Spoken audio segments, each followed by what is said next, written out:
Hey guys, I'm not going to pick anything in this video, but I just thought I will show you my naughty bucket, all the locks I have inside. And let's start out with the rim cylinder of Lockwood I got from Paul Springett with a awesome bitting. That is one of them. Let me just get the box here. And then both of these Rucos with 11 pins, and the Yale I got for Christmas. We have the other Lockwood I got from Paul Springett, and we have, what is this one? It is the 6-pin Ruco with sliders in the side. I'm going to show them all when I'm done taking them out. We have the 6-pin Ruco and another 6-pin Ruco and the 12-pinner. We have a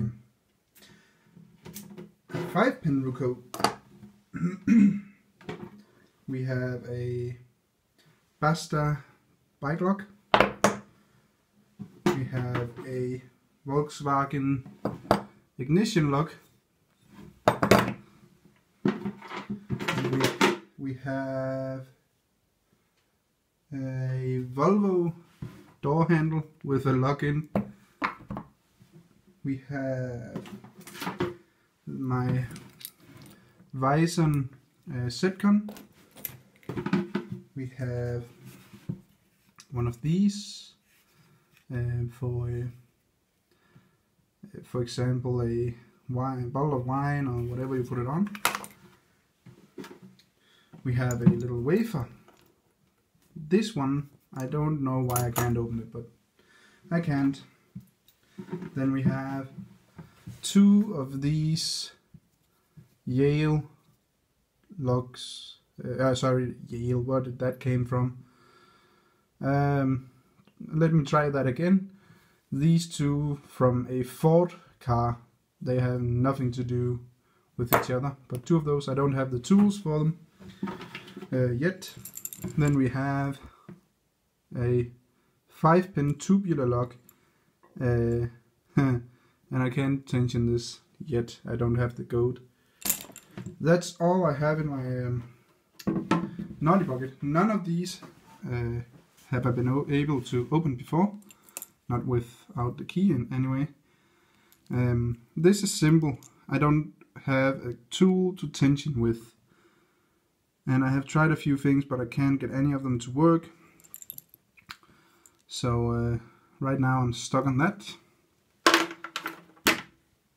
And both the Volvo and the Volkswagen, I have no idea why I can't get these open.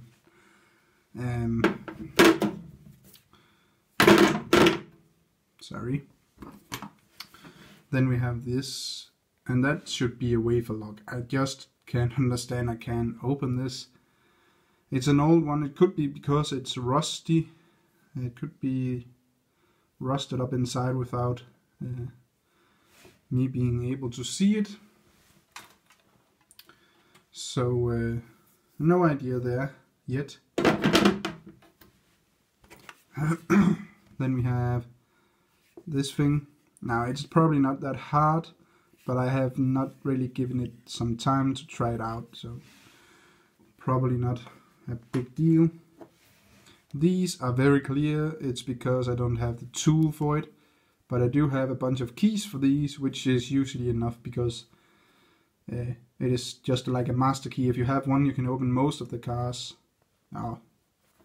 Locks with that type.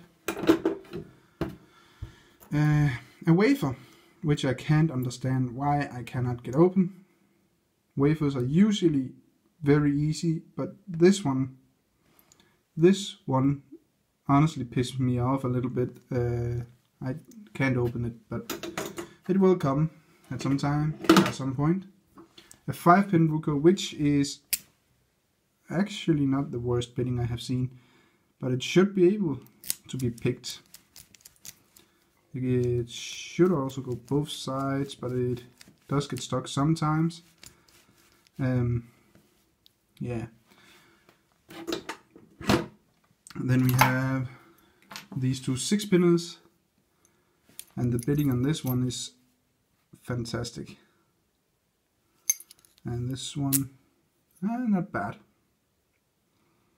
but not the best either. Then we have these two. I will wait with those. I haven't been able to get this. I can get into a false set, and I think this is pretty easy. But unfortunately, when I get that false set on this one,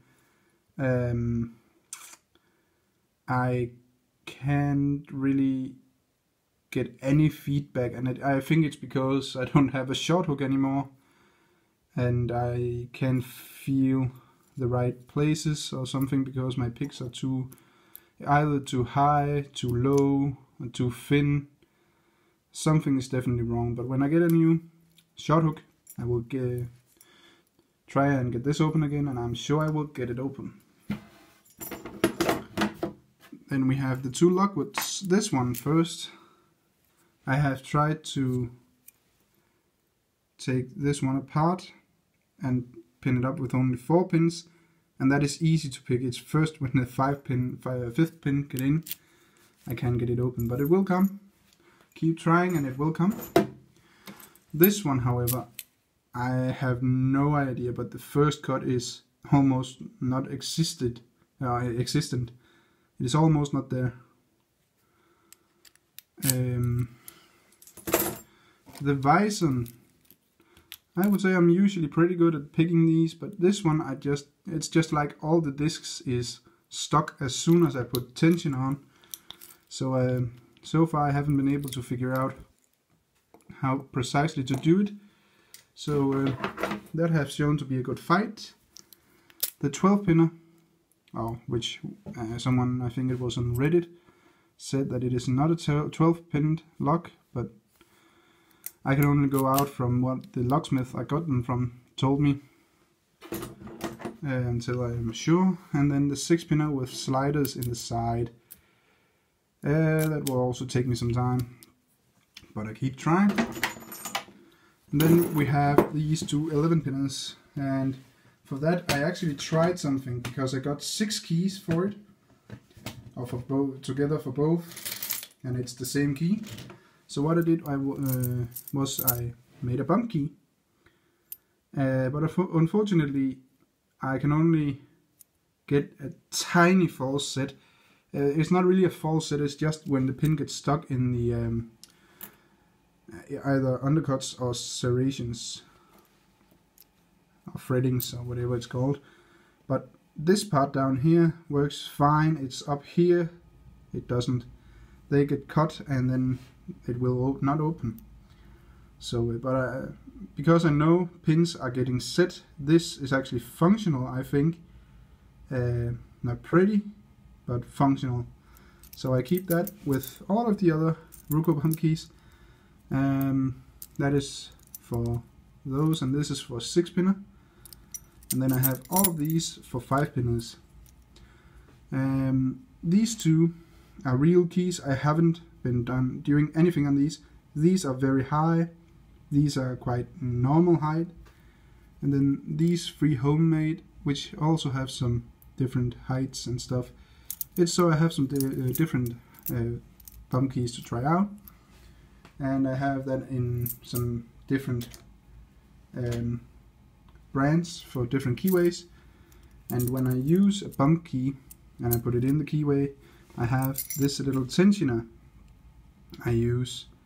This is just a tension wrench like thing, and then this with a little hook on, because I don't know if any of you guys have tried it, but when you use this in a lock and you tension with thing like this, and if it's slipping out of your fingers, or you hit it with the bump hammer or something, and you drop it, you drop the tensioner and have to go and look for it. But with that little hook, it will most likely hang on like that, and you can just put it up again. So that is what I use for my bump keys. But anyway, the bump keys for these works, but I can't open these with them, or with it. There is only one. So that is all my locks from my Naughty bucket, and I do play around with them quite a lot. Maybe once a week I take at least a few of them and try them out to see if I can get something open. That's how I do it. Then I have one more thing. This video is getting a little long, but that doesn't matter. Sorry. I can understand most of you guys liked the Christmas series for this year, and I am grateful for that. A lot of good people, a lot of good comments. I really liked it, and I enjoyed making the series, and I will do it again next year. And for that, I had in mind to ask you guys if anyone have a lock they want to see on the tree, or just a lock they can spare, they don't want anymore, don't need anymore, or something they just want to get rid of. It doesn't matter what quality it is. As you saw, I picked a lot of cheap locks too, also some cheap Chinese things and stuff. It is not so much about the lock itself or the tree. I think it's the joy it gives you guys who like to sit around and watch it and have fun with that, and I really enjoy making them. I think it's more that it represents than it is high security locks or something like that. Of course, it's nice to have a few of those on the tree, but still, it's just something I want to throw out there. If anyone have something, no one shall be obligated to send anything. I will make the series no matter what, but if anyone have something, doesn't matter how big it is, or what quality, or how high security it is, even just a small no-name lock, well, it's still a lock for the tree. I can have fun making a video, you can have fun watching, but if you have anything you want to see on the tree for next year, or something you just don't really want anymore, please send me a mail. It is in the description of all of my videos. But please, one thing, if you want to see a lock on the tree but you want the lock back, we have to talk about it, because overseas shipping can be very expensive, and I also have a lot of other stuff going on, and well, the best thing is if it's it's locks you don't really want back. And then I put maybe I have thought about making a Christmas giveaway next year, and I think if someone sends some locks, now it's not going to be a big pile of stuff, but a little giveaway for next Christmas.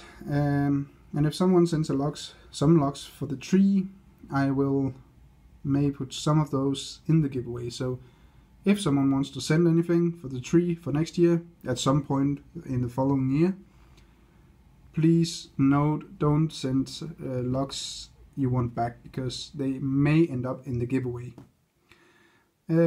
So that's actually all I really have. So yeah, that's just an idea, guys.